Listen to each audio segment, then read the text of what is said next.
Halo, Assalamualaikum warahmatullahi wabarakatuh. Selamat bertemu kembali. Kali ini saya akan mendiskusikan mengenai publish or perish, yaitu aplikasi untuk memanen metadata artikel ataupun publikasi. Apa saja yang akan kita diskusikan? Yaitu mengenai overview sekilas mengenai publish or perish, download dan instalasi aplikasi publish or perish, kemudian bagaimana menggunakan aplikasi publish or perish untuk memanen artikel ilmiah dan mengimport metadata artikel ilmiah ke Mendeley atau reference manager. Oke, baik. Pertama, apa itu publish or perish?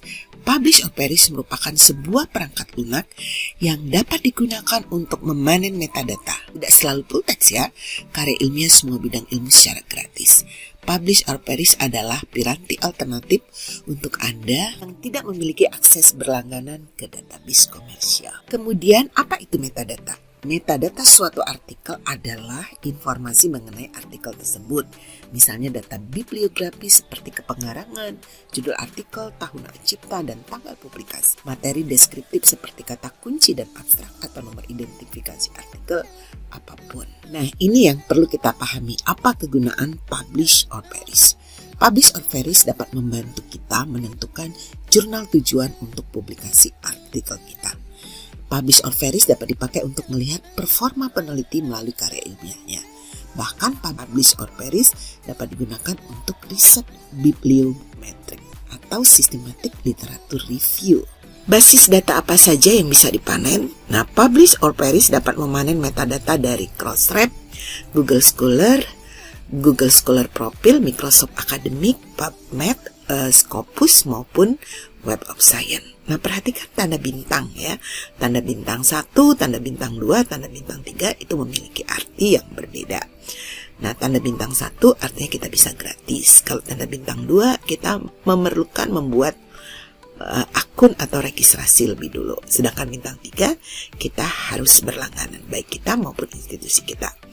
Nah, basis data dari Crossref itu maksimal untuk setiap pencarian kita bisa memanen sampai 200 metadata. Sedangkan untuk Google Scholar bisa sampai 1000 metadata. Sedangkan Scopus bisa sampai 200 metadata untuk sekali pencarian. Nah, untuk memaksimalkan proses penelusuran atau pemanenan artikel, maka kita perlu memperhatikan kata kunci yang akan kita masukkan ke dalam dashboard atau kolom pencarian. Perhatikan, bisa kita menggunakan tanda kutip, operator boolean, atau kita bisa memaksimalkan filter. Nah, kemudian bagaimana hasil pencarian penelusuran di publish or perish? Nah, kita akan bisa memperoleh metrik ya, terutama di sidebar sebelah kiri. Itu akan ditampilkan. Kemudian citasi, ranking ya, urutan ranking berdasarkan artikel atau metadata yang kita cari. Mana yang rankingnya paling atas dan seterusnya. Nah, berikut adalah bagaimana mendownload dan menginstalasi aplikasi publish or perish. Nah, kita dapat mengunduh perangkat lunak ini secara gratis dari laman resmi dari harshing.com, terutama di resources. Kita akan temukan publish or perish. Berikut adalah bagaimana cara mudah dan cepat memanen artikel jurnal menggunakan aplikasi publish and perish. Langkah pertama, download aplikasi dan lakukan instalasi di desktop Anda. Publish or perish disediakan oleh harshing.com. Ini gratis untuk penggunaan non-profit atau pribadi. Silakan merujuk ke perjanjian lisensi pengguna akhir untuk syarat dan ketentuannya. Nah, pada informasi download, silakan klik link untuk mendownload sesuai dengan operating system pada laptop atau komputer Anda. Apakah menggunakan Windows ataukah Mac. Lakukan double klik, maka akan secara otomatis proses download akan dilakukan. Nah, pengembangan publish or perish ini dilakukan sejak tahun 2006 oleh seorang profesor bidang manajemen di Universitas Middlesex bernama Anne Will Harshing. Software ini dijanjikan akan tersedia gratis selamanya untuk siapapun. Nah, setelah Anda masuk ke website harshin.com. Nah, kita dapat mengeksplor apa saja persyaratan-persyaratan atau requirement yang diperlukan untuk menginstalasi aplikasi ini. Perangkat lunak Publish or Perish tersedia untuk aplikasi baik Microsoft Windows maupun Apple Mac. Sebenarnya apa sih Publish or Perish itu? Publish or Perish adalah program perangkat lunak yang mengambil dan menganalisis sitasi akademik menggunakan berbagai sumber data. Saat ini, Publish or Perish bisa menjangkau metadata termasuk Google Scholar, Microsoft Academic, Scopus, Web of Science. Data sitasi mentah ini kemudian dianalisis dan dibuat metrik. Selanjutnya, mari kita mulai lakukan instalasi. Double klik aplikasi yang tadi telah di-download dan kemudian ikuti langkah-langkah berikutnya sampai proses instalasi selesai. Proses ini sangat mudah, hanya tinggal mengikuti langkah-langkahnya saja.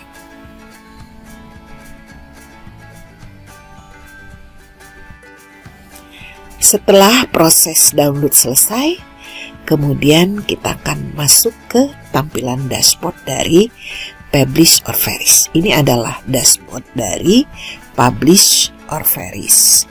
Pada dashboard ini kita bisa lihat bahwa database yang akan bisa kita cari metadatanya itu terdiri dari Crossref, Google Scholar, Google Scholar Profile, PubMed, Microsoft Academic, Scopus, Web of Science. Nah, masing-masing ini ada tanda bintangnya ya. Kita lihat yang bintang 1 itu berarti pre-data source. Bintang 2 pre-registration required. Jadi gratis tapi membutuhkan registrasi. Sementara bintang 3 membutuhkan external subscription required. Jadi membutuhkan berlangganan lebih dulu ya. Nah, ini terutama pada Web of Science. Nah, kemudian bagaimana menggunakan aplikasi Publish or Perish untuk memanen artikel ilmiah open access seperti Google Scholar. Nah, mari kita ikuti langkah-langkah berikutnya. Metadata yang bisa kita cari melalui Google Scholar, Microsoft Academic, Scopus, Web of Science, dan lain-lain. Nah, kita bisa mulai memasukkan kata kunci atau baik dari judul maupun keywordnya. Dan kita bisa batasi jumlah output dari artikel yang akan kita cari. Kalau menggunakan Google Scholar itu bisa sampai dengan 1000. Tapi kita bisa batasi misalnya hanya 200 saja. Kemudian tahunnya juga kita bisa batasi hanya pada tahun-tahun terbaru. Misalnya di sini di input data dari 2015 sampai 2021. Selanjutnya kita tinggal klik share. Maka akan ditampilkan proses menampilkan artikel-artikel yang terkait dengan kata kunci ataupun judul yang telah kita ketikkan pada halaman dashboard tadi. Kita bisa menunggu sekitar beberapa detik atau menit untuk sampai proses selesai. Ini tadi sekitar 200 ya artikel yang saya inginkan. Walaupun maksimalnya kalau menggunakan Google Scholar itu bisa sampai dengan 1000 artikel kita panen dalam satu kali pencarian.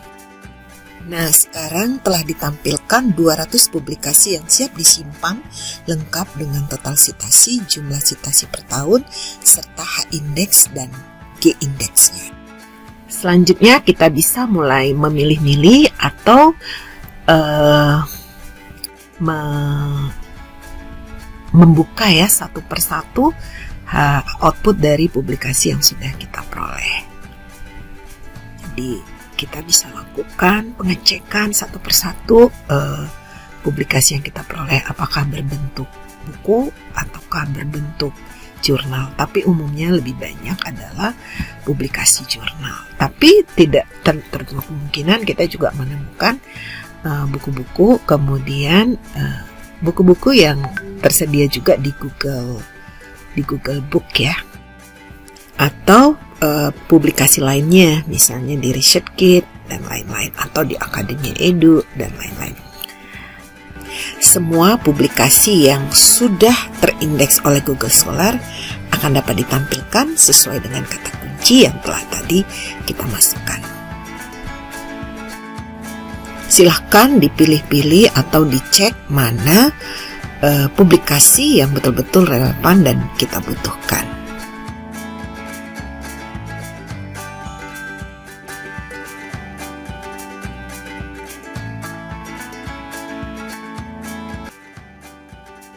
Kemudian untuk menyimpan hasilnya, silakan klik tombol Shift, klik kanan pada hasil, lalu pilih Save Result.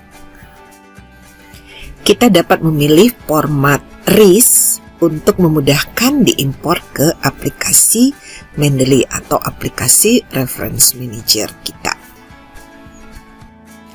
Setelah file tersimpan, maka waktunya memasukkan hasil panen metadata referensi ini ke Mendeley kita. Klik aplikasi Mendeley di desktop, kemudian buatlah folder baru agar referensi yang sudah ada tidak tercampur dengan referensi yang akan kita buat baru dan memudahkan di dalam pengaturannya.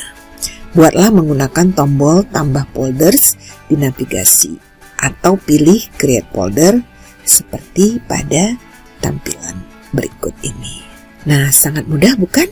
Ratusan bahkan ribuan referensi dapat kita masukkan ke akun Mendeley kita hanya dengan beberapa menit saja. Nah, silakan import ya file RIS yang tadi sudah kita simpan. Nah, ini adalah tampilannya, tampilan metadata yang kita import dari hasil panen kita di Publish or Perish.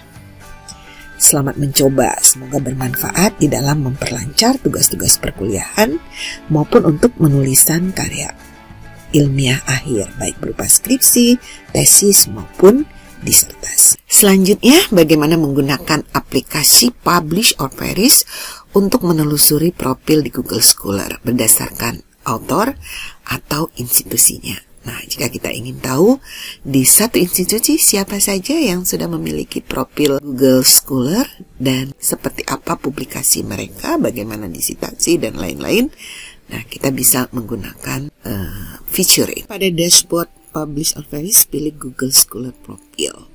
Kemudian masukkan nama yang ingin kita cari, profil publikasinya, atau kita bisa juga memasukkan afiliasinya. Misalnya di sini sebagai contoh saya memasukkan afiliasi di institusi saya, misalnya Institut Pemerintahan Dalam Negeri. Ya. Maka akan ditampilkan nama-nama misalnya ya dosen atau peneliti yang sudah memiliki profil di Google Scholar, yang sudah membuat profilnya di Google Scholar. Nah, kita bisa cek siapa saja. Di sini ditampilkan berdasarkan urutan ranking dari jumlah citasi yang mereka miliki di Google Scholar, di profil Google Scholar mereka. Nah, ini kita bisa cek satu persatu dan kita bisa checklist gitu ya, siapa yang akan kita lihat profil publikasinya di Google Scholar. Nah, di sini dia akan ditampilkan dan seterusnya dapat dieksplor sesuai kebutuhan kita. Sekarang, mari kita menggunakan aplikasi Publish or Perish untuk memanen artikel ilmiah di database yang terindeks Scopus.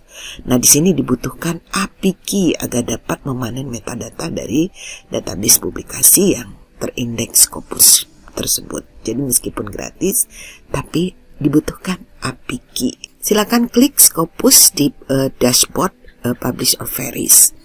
Nah, ini ada penjelasan pada Harshing.com terkait diperlukannya API key untuk akses metadata publikasi yang terindeks Scopus. API key bisa diperoleh melalui web Scopus. Untuk memperoleh API key, silakan login dahulu ke Scopus.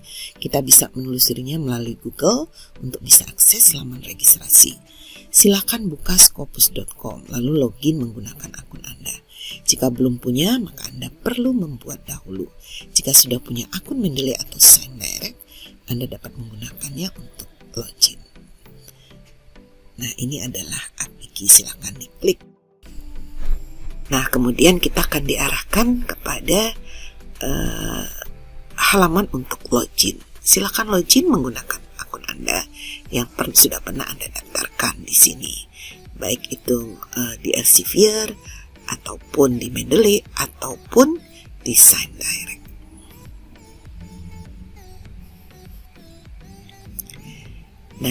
Nah, setelah Anda login, maka Anda akan masuk ke halaman di mana apiki tersedia.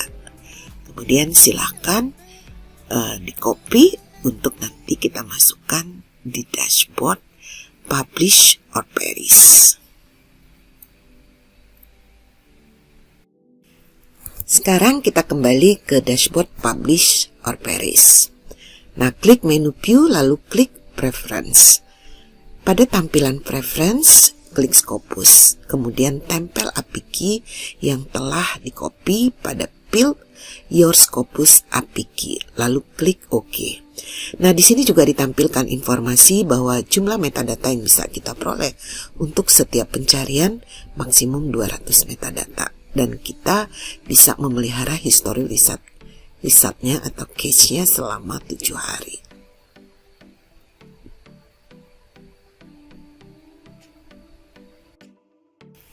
Kita sudah bisa melakukan pencarian metadata menggunakan database yang terindeks Scopus. Masukkan parameter yang relevan di berbagai bidang. Klik cari atau tekan tombol enter. Program sekarang akan menghubungi Scopus untuk mendapatkan kutipan, memproses daftar, dan menghitung metrik kutipan yang kemudian ditampilkan dari dalam daftar hasil. Daftar lengkap hasil juga tersedia untuk pemeriksaan atau modifikasi dan dapat diekspor ke dalam berbagai format.